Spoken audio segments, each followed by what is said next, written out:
Damos gracias a Dios por estar en este momento, ¿verdad? Aquí en esta última clase de Bibliología, clase 4.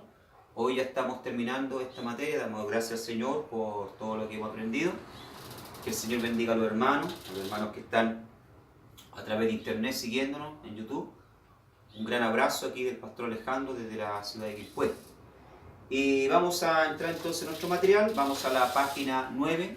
Y los temas que vamos a ver hoy día, ¿verdad? En esta clase número 4, que es la última clase de Bibliología, son revelación, inspiración, inerrancia y canonicidad. ¿Ya? Bien, vamos a la página 9 entonces. Revelación. ¿Qué es lo que es revelación? ¿Ya? Dice, revelación es el acto por medio del cual Dios nos da a conocer lo que era desconocido y que no podríamos haber descubierto por nosotros mismos. ¿Ya? O sea, cuando hablamos de revelación, ¿verdad? Hablamos de que Dios saca la cortina, ¿verdad? ¿Ya? Y nos da a entender cosas que ya estaban escritas, ya estaban reveladas, pero para nosotros, ¿verdad? Para nuestra mente, para nuestro corazón, ¿verdad? Estaban veladas, estaban ocultas. Entonces, revelación, ¿verdad? Es dar a conocer una verdad que ya estaba revelada, ya que ya estaba escrita, ¿ya? Pero que para nuestra mente, ¿verdad? Para nuestro corazón estaba velada. La revelación general dice, la revelación general o natural es el testimonio que de sí mismo Dios da a todos los hombres. La revelación general viene a través de todo lo creado. ¿Ya? Bien, cuando Dios, ¿verdad? Entonces da a conocer su palabra, cuando Dios, ¿verdad? Se da a conocer como Dios, ¿verdad? Al ser humano, lo hace por dos medios. ¿Ya? Tenemos la revelación, ¿verdad? General y la revelación especial. ¿Ya? Entonces tenemos dos medios. Revelación general y revelación especial. ¿Ya? Esta es la forma entonces en que Dios se revela y se da a conocer al hombre. Ahora, ¿cuál es la revelación general? Cuando hablamos de la revelación general, hablamos de todo lo creado. ¿Ya? Puede ser que una persona diga, pero yo nunca he escuchado, ¿verdad?, la palabra del Señor. A mí nunca se me ha predicado. Como pasa, ¿verdad?, con los indios que vienen al Amazonas, en el interior de Amazonas, aquellos pueblos, ¿verdad?, que no tienen contacto con la humanidad. Pueden decir, pero nosotros nunca hemos escuchado, ¿verdad?, la palabra de Dios. Pero, por medio de todo lo creado, ¿verdad?, de la naturaleza, del sol, las estrellas, la luna, el mundo y todas las cosas creadas, Dios se revela, Dios se da a conocer, ¿ya?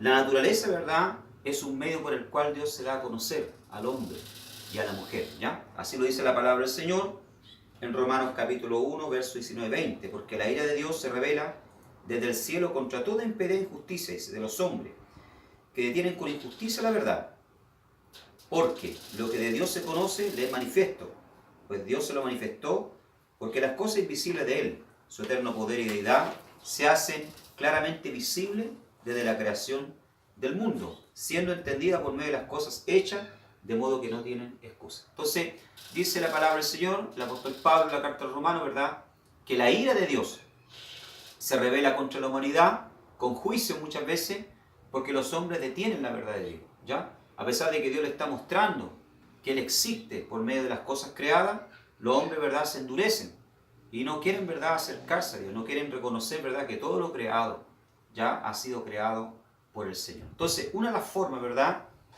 por las cuales Dios se revela es a través de la revelación general, por medio de la creación. ¿Ya? Podemos también ver la gloria de Dios en los cielos, dice. ¿Ya? El Salmo 19, verso 1 al 4 dice, los cielos cuentan la gloria de Dios. ¿Ya? Dice los estudiosos, ¿verdad?, que cada estrella es una galaxia. Imagínense la inmensidad del espacio. El hombre ha conseguido llegar a la luna, ¿ya? Y admira, ¿verdad?, los astros, y admira los planetas. Quiere llegar, ¿verdad?, a otros planetas, ¿ya? Entonces, por medio de todo lo creado, ¿verdad?, en los cielos, por medio de la creación de los cielos, podemos ver entonces la manifestación de Dios. Y Dios se revela al hombre, ¿verdad?, de una forma, ¿verdad?, general, ya a través de la naturaleza, a través de los cielos, la providencia y la preservación. ¿Ya? ¿Qué quiere decir esto? Providencia y preservación. Quiere decir, ¿verdad?, que Dios preserva todas las cosas, nos manda el sol, nos manda la lluvia, ¿ya? El verano, el otoño, el invierno. Podemos ver, ¿verdad?, cómo los planetas circulan, ¿verdad?, a través de la galaxia en un orden, ¿verdad?, sin juntarse, sin chocar entre ellos. Entonces vemos que todo esto, ¿verdad?, detrás de todo esto está la mano, ¿verdad?, sustentadora, preservadora de Dios. ¿Se imaginan, verdad, que detrás de todo esto no estuviera la mano de Dios? Todo el mundo, ¿verdad?, sería un caos. Bendito sea el nombre del Señor. Entonces, ¿quién le establece, verdad, los límites al mar, por ejemplo? ¿Ya? ¿Quién le da la orden al mar para que las olas, verdad, no traspasen, ¿ya?, el límite establecido por Dios? Ese es el Señor, ¿ya? Entonces, una de las formas también, ¿verdad?, de Dios revelarse la providencia y la preservación. Tenemos otro ejemplo más, la conciencia. Dios también, ¿verdad?, de una forma general se revela a través de la conciencia. ¿Ya? La palabra dice en Romanos capítulo 2, verso 14 al 15, porque cuando los gentiles que no tienen ley hacen por naturaleza lo que es de la ley, estos, aunque no tengan ley, son ley para sí mismos, mostrando las obras de la ley escritas en sus corazones, dando testimonio de su conciencia y acusándoles o defendiéndoles sus razonamientos. ¿Qué quiere decir esto? Una persona que nunca ha escuchado la palabra de Dios, ¿cómo es que va a poder ser juzgada por Dios? Porque va a decir, ¿verdad?, en aquel día que se presente delante del Señor, pero yo nunca escuché tu palabra. Entonces, Dios le va a decir, pero no tenías la palabra de Dios, no te predicaron, ¿ya? Pero tenías una conciencia, y tú sabías que, ¿verdad?, qué es lo que era bueno y qué es lo que era malo. Tú sabías que matar era malo, tú sabías que robar era malo, tu conciencia te hablaba. Entonces, ¿cómo es que Dios va a juzgar a estas personas, verdad? Lo va a hacer por medio del tribunal de la conciencia. Y la conciencia también, ¿verdad?, nos acusa, ¿ya? Alguien por ahí decía que la conciencia es el perrito de Dios que nos muerde. Cuando hacemos algo malo, ¿verdad?, la conciencia nos acusa. Entonces, una de las formas también por las cuales ya Dios se revela de una forma general es a través de la conciencia. Y la propia historia, ¿ya? La historia también, ¿verdad?, nos muestra, a través de la historia, de todos los sucesos, ¿verdad?, nos muestra la mano de un Dios amoroso, ¿ya? La propia historia confirma, ¿ya?, que la revelación de Dios es correcta, es verdadera, es fidedigna. Hasta hace unos años atrás, ¿verdad?, se creía que, ¿cuánto se llama? La nación de los hititas, ¿verdad?, era una... La Biblia habla de los hititas, ¿verdad?, de la tribu los hititas, ¿ya?, que era una fantasía, ¿verdad?, que era una mitología, que ese pueblo no había existido. Pero después de excavaciones arqueológicas mostraron, ¿verdad?, que los hititas sí existieron, ¿ya? Se hicieron excavaciones arqueológicas ya en Israel, ¿verdad?, y se encontraron entonces ya tablas, ¿verdad?, con escritos de los hititas, ¿verdad?, de estas tribus que existían ahí en Canaán. Entonces, una vez más, la propia historia muestra que la palabra es fidedigna y que Dios se ha dado a conocer al hombre a través de su palabra, ¿ya? Y de una forma, de una revelación, ¿verdad?, general, ¿ya? Entonces Dios se revela al hombre de una forma general. ¿Por medio de qué? Por medio, ¿verdad?, de la naturaleza, de los cielos, de la preservación y conservación, la conciencia y la historia. Ahora, esta revelación, ¿verdad?, general tiene sus limitaciones. Lógicamente, revela a Dios, ¿ya? Muestra quién es Dios, ¿verdad?, pero no le muestra el camino para poder llegar a Dios, ¿ya? No le muestra la forma de cómo ser salvo. Entonces, la revelación general vemos que tiene sus limitaciones. Es por esta razón, ¿verdad?, entonces, que Dios, ¿verdad?, se revela después de una forma especial por medio de una revelación especial, ya que la revelación general, ¿verdad?, tiene sus limitaciones. Muestra, ¿verdad?, la creación muestra, ¿verdad?, la mano de un Dios amoroso, de un Dios poderoso, todopoderoso, pero no le muestra el camino cómo ser salvo, ¿ya?, cómo alcanzar la salvación, cómo tener comunión con este Dios. Entonces, por eso entra en acción, ¿verdad?, ahí la revelación es especial, dice. Definición de revelación especial. La revelación especial es la palabra de Dios en forma concreta a una persona o grupo específico, dice. Esta revelación tiene principalmente un propósito salvador y está dada principalmente en la persona de Jesucristo y en la Biblia. Veamos lo que dice Hebreos, abramos nuestra Biblia, Hebreos capítulo 1, le invito a que ahí usted, ¿verdad?, en su casa abra la palabra del Señor. Hebreos, libro de los Hebreos, capítulo 1, ¿ya?, verso 1 al 4. ¿Qué nos dice la palabra del Señor? Dice: Dios, habiendo hablado muchas veces y en muchas maneras en otro tiempo a los padres por profeta, en estos postreros días nos ha hablado por el Hijo, al cual constituyó heredero de todo, por el cual asimismo hizo el universo. ¿Ya?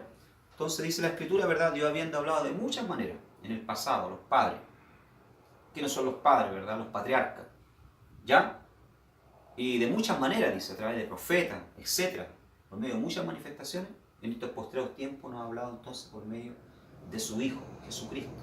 ¿Ya? Entonces, que es una revelación especial y es la revelación, ¿verdad?, definitiva, ya de parte de Dios. ¿Ya? Entonces, la revelación especial, ¿verdad?, es la palabra de Dios en forma concreta a una persona o grupo específico.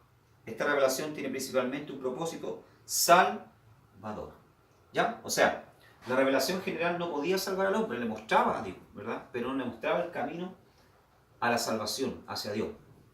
Pero la revelación especial, ¿verdad?, tiene un propósito, ¿verdad?, salvífico, de salvar al hombre, mostrarle el camino. Por eso es que la revelación final, ¿verdad?, es Jesucristo, quien muestra el camino al Padre. ¿Ya? Ahora, Dios usó, ¿verdad?, varios medios para revelarse en el pasado, ¿verdad?, de una forma especial al hombre. Tenemos, por ejemplo, la suerte. Estamos en la página 10, ¿ya? Dios hizo, ¿verdad?, uso también de este medio para revelar su voluntad en el pasado. La suerte, se echaba suerte.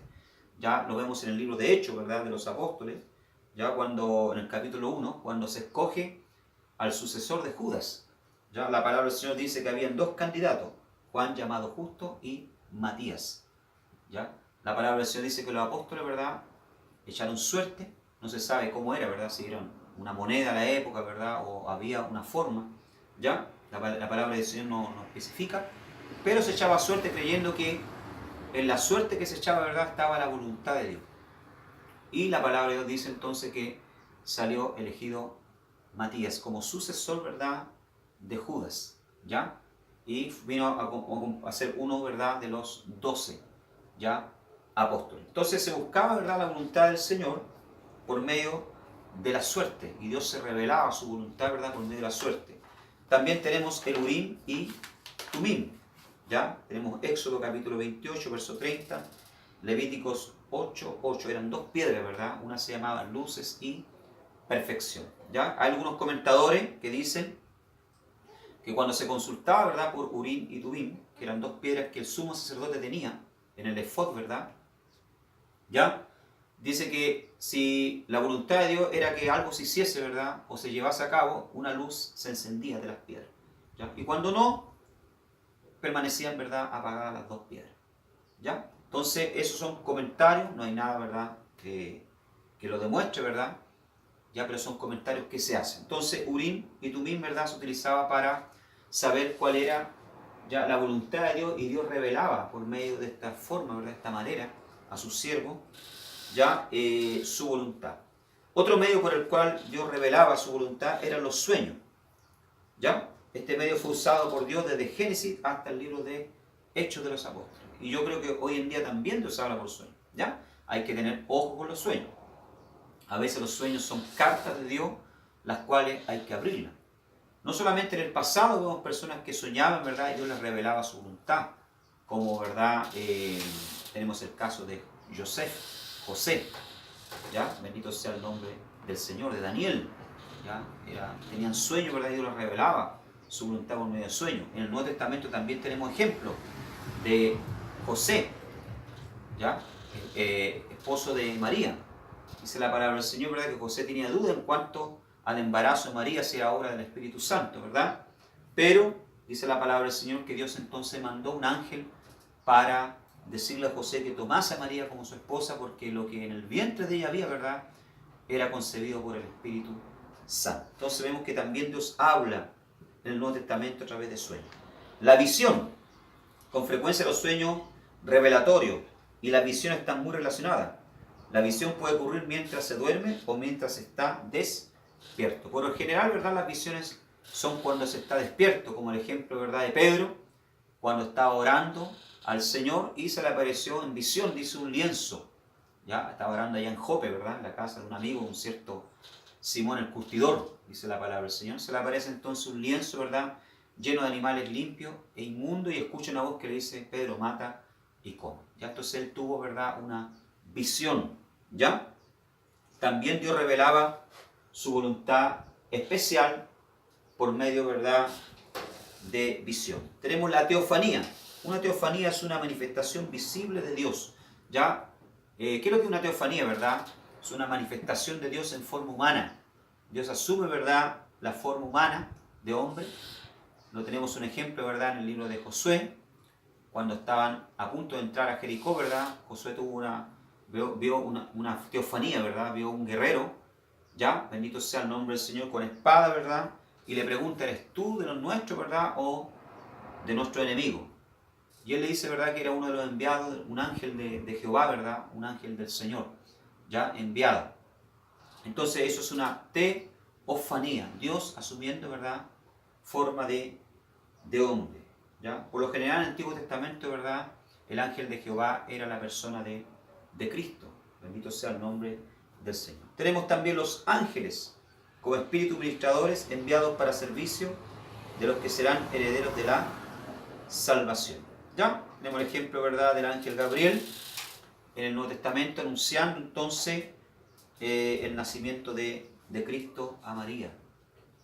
¿Ya? Se le aparece un ángel. Entonces los ángeles también, ¿verdad?, son un medio de revelación especial. Y por último tenemos a Jesucristo. La revelación, ¿verdad?, de Dios tiene su origen y punto culminante en la persona de Jesucristo. Lo vimos aquí, ¿verdad?, en el texto que leíamos. ¿Ya? Finalmente Dios se revela al hombre de una forma especial a través de su propio Hijo.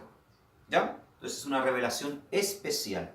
Y por último la Biblia, la palabra de Dios. ¿Ya? La palabra del Señor. Dios utiliza este libro maravilloso, estos 66 libros escritos en un periodo de 1400 años, usó 60, ¿verdad? 40 escritores para poder revelar de una forma, ¿verdad?, especial su voluntad. ¿Ya? Entonces, en la revelación, ¿verdad?, tenemos dos formas en las cuales Dios se revela. Primero, de una forma general. Segundo, de una forma especial. ¿Ya? Ahora vamos a lo que es la inspiración. ¿Ya? La inspiración, que es muy importante. Todo esto aquí, ¿verdad?, son términos teológicos que tenemos que entender y dominar para poder comprender. Bendito sea el nombre del Señor. Cuando hablamos de inspiración, ¿verdad?, es importante. ¿Por qué? Porque la inspiración es la base para la autoridad de la Biblia. Porque la Biblia es inspirada y fidedigna, dice. Porque fidedigna puede ser la base de toda autoridad en asuntos de fe y práctica. ¿Ya? Entonces, la palabra del Señor, ¿verdad?, es inspirada. La Escritura es inspirada. ¿Qué quiere decir esto? Soplada por Dios a los hombres. No es que los hombres, ¿verdad?, se pusieron a escribir, bendito sea el nombre del Señor, ¿verdad?, lo que se les ocurrió. No. Dios, es verdad, usó hombres, ¿verdad?, para escribir la Escritura, dejar registrada la Escritura como Escritura. Pero Él los inspiró. Bendito sea el nombre del Señor, ¿verdad? Él los estimuló para escribir. La inspiración es eso, ¿verdad? Para poder yo inspirarme, ¿verdad? Necesito ser estimulado en una forma externa, en mi interior. Bendito sea el nombre del Señor. Como por ejemplo, ¿verdad?, cuando un artista va a pintar un cuadro, ¿verdad?, se inspira, es estimulado, ¿verdad?, qué sé yo, por un jardín de rosa, qué sé yo, por una cordillera, por el mar. Ya hay un estímulo externo, ya, que produce una estimulación interna en él. Ya, y él dice, oye, yo pinté este cuadro, ¿verdad?, por ser Miguel Ángel, pintaba los cuadros, ¿verdad?, porque yo fui inspirado en esto, ¿verdad?, fui estimulado a esto. Ya, entonces la inspiración es eso, ¿verdad? Y Dios, ¿verdad?, estimulaba a los escritores, bendito sea el nombre del Señor, para que ellos escribieran su palabra, ¿ya? A través del Espíritu Santo los inspiraba, pero no los anulaba como personas, ¿ya? Esto hay que dejarlo bien claro. Los inspiraba, ¿verdad?, los utilizaba, pero no se apoderaba de ellos como una máquina. No, sino que cada escritor, ¿verdad?, dejó su propio sello, su propia marca. Y eso lo podemos ver, ¿verdad?, en los distintos libros de la Biblia. ¿Ya? El libro de Hebreos tiene la marca, ¿verdad?, del escritor. ¿Ya? Tiene su estilo. Ya si usted lee el Evangelio de Juan, ya tiene la marca del evangelista Juan, el estilo. Él fue inspirado por Dios, estimulado por el Espíritu Santo, pero tiene su propio sello, su propia marca. Esto lo podemos ver claramente en una oportunidad, ¿verdad? Jesús le pregunta a sus discípulos, ¿quién dice la gente que soy yo? Y los discípulos responden, ¿verdad? Unos dicen que tú eres Juan, otros dicen que tú eres, ¿verdad? El profeta, los profetas, ¿verdad? Jeremías, qué sé yo, Elías, ¿ya? Pero ahí Pedro, ¿verdad? En su forma de ser pescador como él era, le dice, se adelanta y le dice, tú eres el Cristo, el Hijo del Dios viviente. Y Jesús inmediatamente se da cuenta, ¿verdad? Que esas no eran palabras de Pedro, ¿ya? Y le dice, Pedro, ¿ah? No te lo reveló carne ni sangre, sino mi Padre que está en los cielos. Bienaventurado eres tú, Pedro, ¿ya? O sea, Jesús reconocía, ¿verdad? Que es verdad lo que está diciendo Pedro, pero que eso, ¿verdad? Esas palabras no provenían de él, sino que del propio Dios. Pero Dios usó a Pedro tal cual como él era, ¿verdad? Pescador, para dar a conocer esa realidad. Entonces, cuando hablamos de inspiración, ¿verdad? Hablamos de un estímulo externo, ¿ya? El Espíritu Santo estimuló a los escritores y ellos escribieron con su propio sello, con su propia personalidad. Amén. No fueron anulados como personas. ¿Ya? Toda la escritura, ¿verdad?, es inspirada. El testimonio de los escritores del Antiguo Testamento muestran, ¿verdad?, y creían que la escritura, ¿verdad?, era inspirada por Dios. O sea, lo que estaba aquí escrito venía de la mente y el corazón de Dios. Éxodo capítulo 20. Vamos a ver el versículo número 1. ¿Ya? Y habló Dios todas estas palabras diciendo, ¿ya? O sea, aquí está mostrando, ¿verdad?, que quien está hablando, ¿ya? Lo que Moshe, ¿verdad?, dejó aquí escrito, ¿ya?, eran palabras de Dios, no eran pensamientos de él, sino que era palabra del Señor. Vamos a ver otro ejemplo, Números 36:13, ¿ya? Números capítulo 36, versículo 13, ¿ya? Dice así: estos son los mandamientos y los estatutos que mandó Jehová por mano de Moisés a los hijos de Israel en los campos de Moab junto al Jordán de Jericó. Mandamientos y estatutos que mandó Dios, Jehová, dice. O sea, los escritores, ¿verdad?, del Antiguo Testamento ya reconocen que las palabras que están registradas ahí en el Antiguo Testamento, los 39 libros de la Biblia, ¿verdad?, el Antiguo Testamento, eran palabras inspiradas. ¿Ya? Tenemos también el testimonio del propio Señor Jesucristo. Jesucristo, ¿verdad?, fue uno de los que más citó en sus enseñanzas, ¿verdad?, el Antiguo Testamento. Él siempre dijo, escrito está. ¿Ah? Escrito está. Siempre citando, ¿verdad?, y reconociendo que el Antiguo Testamento era palabra del Señor. ¿Ya? Por ejemplo, citó en una oportunidad el libro de Jonás. ¿Ya? Dijo, así como Jonás estuvo 3 días en el vientre del pez, así es necesario que el Hijo del Hombre esté 3 días, ¿verdad?, y después resucite. ¿Ya? O sea, reconoció que el libro de Jonás, ¿verdad?, no era una fábula. ¿Ya? Como dicen algunos por ahí, no, si es una fábula porque a Jonás no puede haberse tragado, ¿verdad?, un pez. ¿Ya? Pero si el propio Jesucristo está diciendo, ¿verdad?, y citando al profeta Jonás, quiere decir que lo que está escrito ahí, ¿verdad?, es palabra de Dios y es fidedigno. ¿Ya? Vamos a la página 13. Tenemos el testimonio también de los escritos del Nuevo Testamento. ¿Ya? Es un hecho sabido que los escritores inspirados del Nuevo Testamento citaron o aludieron a todos los libros del Antiguo Testamento, ¿ya?, excepto el libro de Cantares, dando por sentada su inspiración. ¿Ya? O sea, los escritores del Nuevo Testamento, ¿verdad?, también citaron muchas veces como ejemplo las escrituras del Antiguo Testamento, ¿verdad?, para dar a conocer de que eran palabras inspiradas por el Señor. ¿Ya? Para la inspiración del Nuevo Testamento, hemos hablado hasta ahora del Antiguo Testamento, ¿verdad? Para la inspiración del Nuevo Testamento, ¿ya? Dice la autoridad delegada como base para la inspiración. La autoridad del Señor Jesucristo mismo manifestada en su ministerio profético. O sea, lógicamente, todas las palabras que habló Cristo, ¿verdad?, eran palabras inspiradas por el Señor. Así que todo lo que está registrado, ¿verdad?, en Mateo, Marcos, Lucas, Juan, en los 4 evangelios sabemos, ¿verdad?, y de forma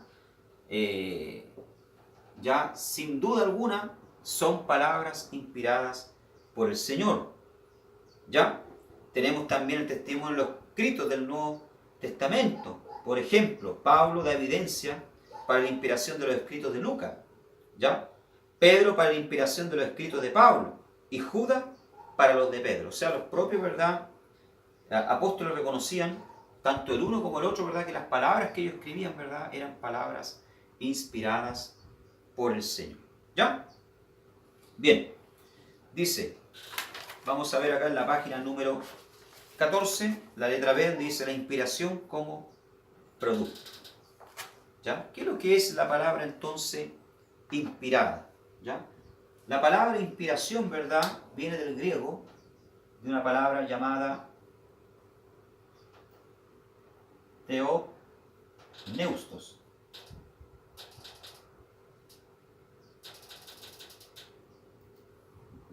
Esa es la palabra, ¿verdad?, inspirada, inspiración, theopneustos, que quiere decir, ¿verdad?, y significa respirada por Dios.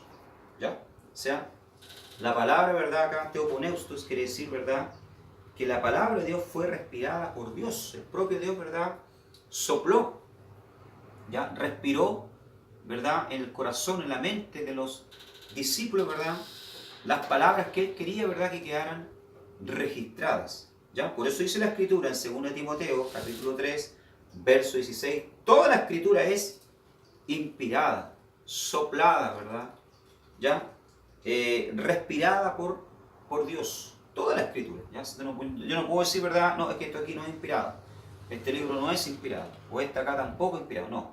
Toda la Escritura, ¿verdad?, es inspirada, respirada, soplada por Dios. Hay otro, ¿verdad?, término también para inspiración, ¿verdad?, griego, que es feromenoi. ¿Ya? Lo vamos a notar acá.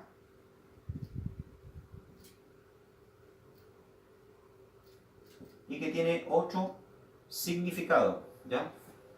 Feromenoi, que significa llevados, impulsados. Era un término usado ya para los barcos que eran llevados por los vientos. ¿Ya? O sea, cuando hablamos de feromenoi, estamos diciendo, ¿verdad?, que los discípulos fueron impulsados por Dios, ¿ya?, empujados por Dios para escribir, ¿verdad? Es como cuando uno ha preparado un sermón, ¿verdad?, y uno tiene la inspiración del Señor, es inspirado por Dios, es empujado por Dios, ¿verdad?, a escribir el mensaje para predicar, o un cantante cristiano, ¿verdad?, es empujado por Dios, no siempre, ¿verdad?, pero hay momentos que es empujado por Dios para escribir una alabanza. Muy bien, entonces eso sería, ¿verdad?, la inspiración, ¿ya? Y vamos a hablar un poco ahora también de la inerrancia. Este término también, ¿verdad?, tan extraño, ¿verdad? Inerrancia. ¿Qué es lo que es la inerrancia? La inerrancia es importante, es una doctrina importantísima, porque complementa la doctrina de la revelación y de la inspiración. La doctrina de la inerrancia responde a ataques específicos que intentan minar la autoridad de la Escritura, pretendiendo hallar errores en ella. La doctrina de la inerrancia de las Escrituras es negativa en cuanto dice lo que la Biblia no es. No es un registro lleno de equivocaciones. El aspecto positivo de la bibliología se estudia bajo la revelación e inspiración. Si se cuestiona la inerrancia de la Biblia, se cuestiona el carácter de Dios y la autoridad de las Escrituras. ¿Ya? La Biblia es inerrante, significa que está libre de errores, ¿ya? O sea, ausencia de errores, ¿ya? O sea, la Escritura, ¿verdad?, dada por Dios, ya no tiene errores. Lógicamente la ortografía sí puede de repente, debido a las copias que han habido, ¿verdad?, en la ortografía puede haber, no sé, un error de una puntuación, de una coma, ¿ya?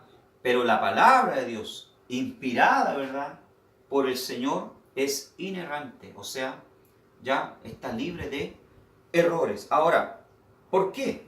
Por el propio carácter de Dios. Porque la pregunta aquí es, ¿sería Dios capaz de mentir? La respuesta es no. ¿Ya? Lo dice la palabra del Señor. La propia palabra del Señor dice, ¿verdad?, que Dios no miente. ¿Ya? Él no puede mentir. Y Romanos 3:4 dice, Dios es veraz. O sea, siempre dice la verdad. Entonces la palabra del Señor, ¿verdad?, no miente. Siempre dice la verdad. Y por el propio carácter de Dios, ¿verdad?, Dios no estaría mintiendo. Bendito sea el nombre del Señor. Por eso es que la palabra del Señor es inerrante, porque ella dice siempre la verdad. ¿Ya? ¿Por qué más razón la palabra del Señor es inerrante? Por el poder de Dios. La pregunta ahora ¿es Dios capaz de producir una Biblia sin errores? Nuevamente la respuesta es obvia. No hay nada imposible para Dios.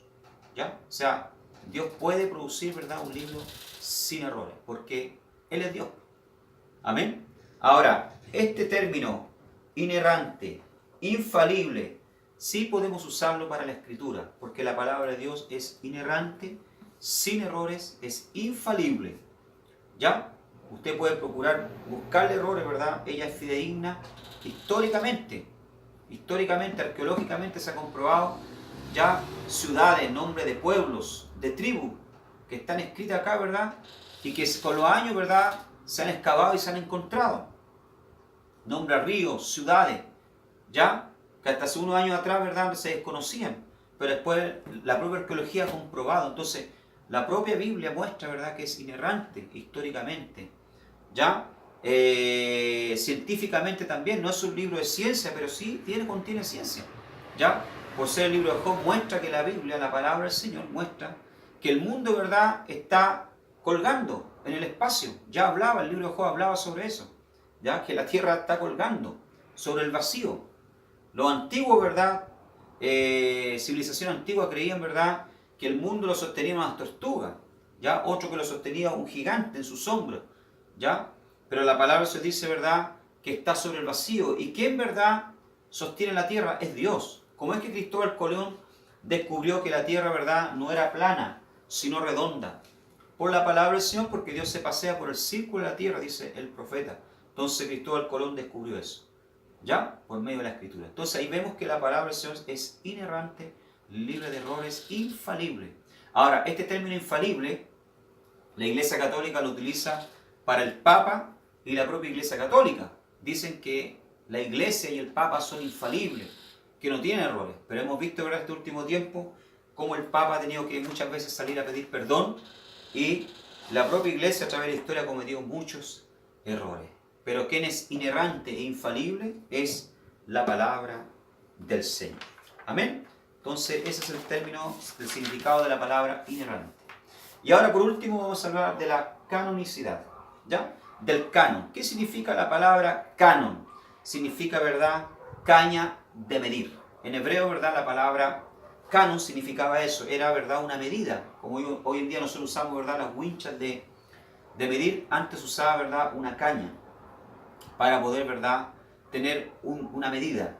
Y después, con el tiempo, ¿verdad?, la palabra canon dentro de la iglesia, ¿verdad?, se utilizó como un estándar, una medida, ¿verdad?, para poder analizar qué libros, ¿verdad?, bendito sea el nombre del Señor, eran o no inspirados por Dios.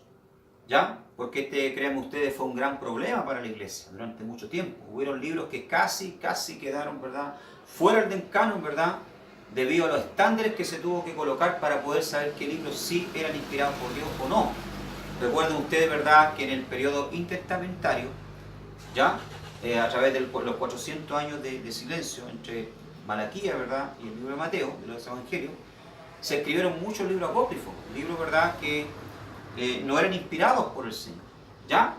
Y la Iglesia Católica lo introdujo de igual forma, ¿verdad?, dentro de su canon. Pero la Iglesia Protestante rechazó estos libros, ¿verdad?, reconociendo que no eran libros inspirados por Dios. Entonces, se tuvo que establecer un canon. La canonicidad, ¿verdad?, de las Escrituras tiene que ver con cómo los libros inspirados por Dios fueron reconocidos por el pueblo de Dios. ¿Ya? ¿Qué método? Primero, ¿verdad?, los primeros principios involucrados, ¿verdad?, los métodos que se utilizaron fue la autoridad. Esta es quizás la más importante pregunta. ¿Habla este libro con autoridad? ¿Fue por medio de este criterio que los profetas fueron reconocidos? La frase, la palabra del Señor, o vino al profeta, o el Señor dijo, o Dios habló, hacen patente su autoridad. Entonces lo primero, ¿verdad?, que los padres de la iglesia, los antiguos, se fijaban si un libro, ¿verdad?, era inspirado por Dios o no, la forma en que lo hacían, ¿verdad?, se fijaban si el libro, ¿verdad?, hablaba con autoridad. Si el libro decía, así dice el Señor, o ha hablado Dios. Entonces, si el libro, ¿verdad?, contenía esta palabra, o esta frase, entonces era un libro, ¿verdad?, que hablaba con autoridad y era inspirado por el Señor. Segundo, profetismo o apostolicidad. La siguiente pregunta era, ¿fue este libro escrito por un hombre de Dios? Este es el argumento que Pablo usa en Gálatas capítulo 1, verso 1. ¿Ya? Entonces, estos se fijaban también, ¿verdad?, si el libro realmente fue escrito, ¿verdad?, por un profeta o por un apóstol, como lo hacía apóstol Pablo, ¿verdad?, en todas sus cartas, ¿ya? Siempre se presentaba: yo, Pablo, apóstol de Jesucristo, ¿ya? Mirad con cuán grandes letras de mi propia mano os escribo, ¿ya? Entonces se fijaban, ¿verdad?, si fue un profeta o un apóstol, si tenía el sello, ¿verdad?, o estaba el nombre del apóstol. Esta era otra forma de ver, ¿verdad?, si el libro era canónico o no, inspirado por el Señor. Autenticidad, dice. Otra pregunta importante era: ¿dice este libro la verdad acerca de Dios o el hombre? Ya, esto también se fijaba, en verdad, si había una armonía entre las doctrinas. Si no contradecían las doctrinas, ¿verdad?, que la iglesia creía con respecto al infierno, ¿verdad?, con respecto, ¿verdad?, a la resurrección de los muertos, bendito sea el nombre del Señor, ya con respecto al cielo, ya si no había un libro por ahí que decía, ¿verdad?, que el hombre no era pecador, sino que era un hombre bueno.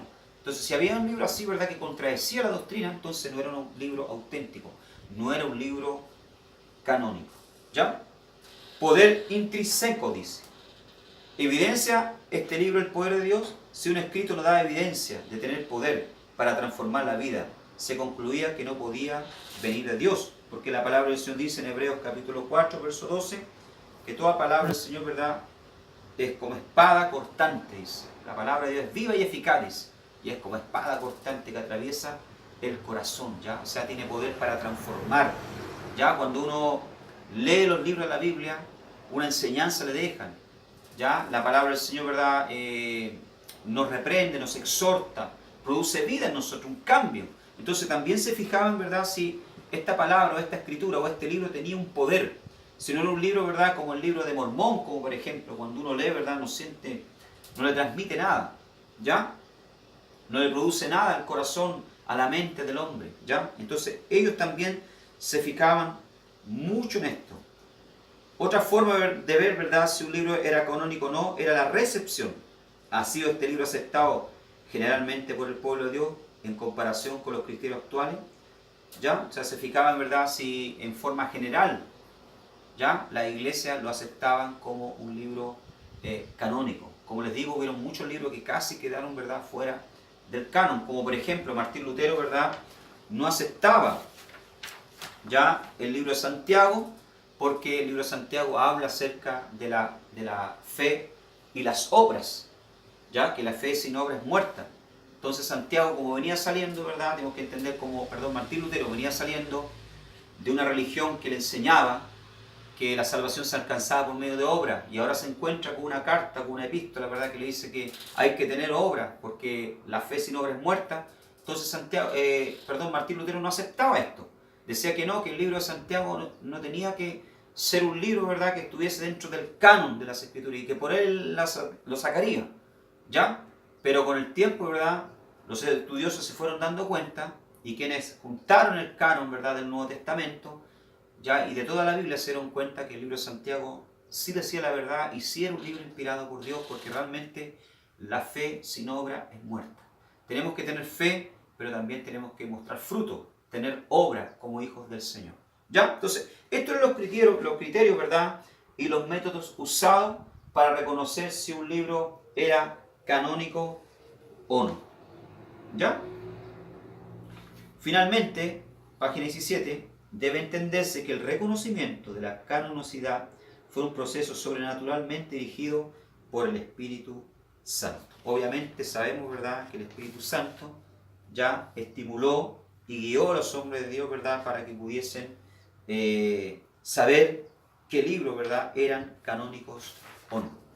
Página 19, para terminar, tenemos también la evidencia de los padres apostólicos, ya que fueron contemporáneos de los apóstoles, ya, como por ejemplo, tenemos, ¿verdad?, a Justino Mártir, que vivió en el 140 después de Cristo, consideró todos los evangelios como escritura, ya. Tenemos el testimonio, ya, de Ireneo, que vivió en el año 170 después de Cristo, y citó o consideró auténticos 23 de los 27 libros del Nuevo Testamento.